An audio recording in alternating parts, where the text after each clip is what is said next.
merci bande.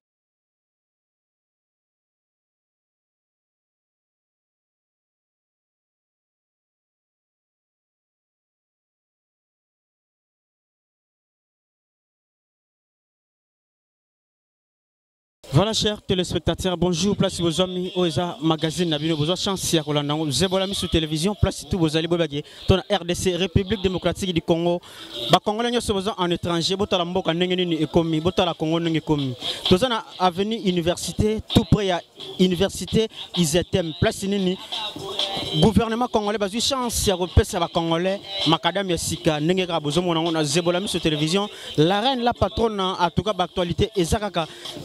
Journaliste est mené devant la caméra sans oublier intervenir avant on a bien Alpha Condé doaza on a yéné makambo balobi pese le rose et le katuka Congo eza ya kobeba malembe tozomata escalier ndenge kaka gouvernement congolais bazu musala ya kobongisela biso nzela ceux qui bozomona na sima na ngai bato baza tellement ébélé baza vraiment ébélé parce que ba ko consulter ndenge nini gouvernement congolais est une charge ya kobongisela bango boulevard université oyo euta depuis campus et kenda ti zandu oyo kenda centre-ville donc centre-ville balekela kangonde na balabala ozomona oyo en tout cas et puis sabino candidaté makambu ezaka na Zebola mi sur télévision ba congolais nyos boza en étranger bokanga pe maboko te boya ko soutenir mboka parce que mboka ya pe na besoin na bino komi benga combattant te ozala combattre faut ko kitara na terrain ko pesela ka batu ba actualité nini eza parce que biso toza kotoyo maman la reine la patronne asa na pe libanda mboka yende DG ya makambu oyo to betaka masolo ya nzela ndenge nini ezali boulevard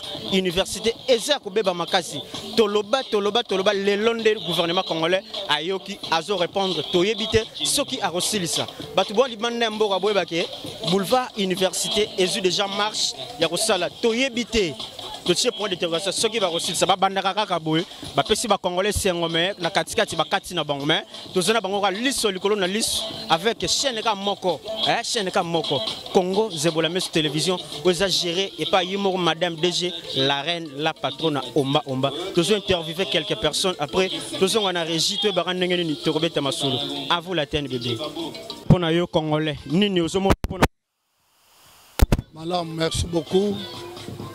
On a interviewé, peu pour la était en Zéla. Vraiment, ils ont participé à 100 commentaires. Bah, image à Romoko, ce qui caméra est emboli. Et comme on a Kenzele, baby ma cache.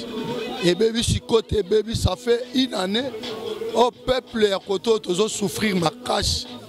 Zélé, ils ont ma bé ma cache. Le quoi, bah, commis qu'on a battu.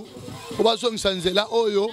Parce que nzela oyo eza babengango université nzela oyo bato ebi historique ya kotoyo nzela oyo bandi na boulevard soin de Keti campus place ba kozinyo so ba uta meta ba fana ba kusa bango na bureau malili ba fana ba bosa nzela o ma tropo na bango mais to pesa bango ma chance basala.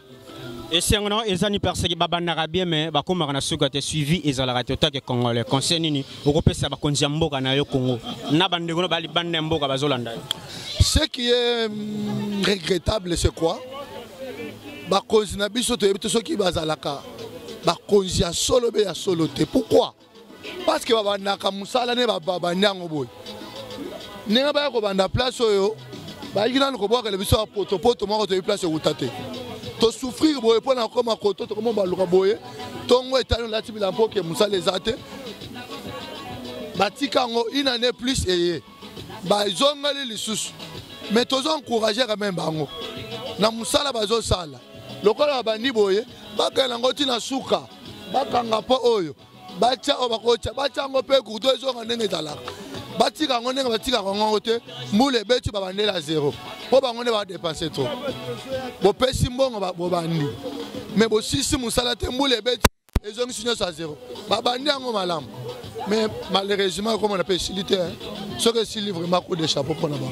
Voilà chers téléspectateurs banatu ya poto toza toujours na université place ni to beta masolo ya concernant balabala université o memara batu des andoti campus eza ko beba gouvernement congolais charge ya ko bongisa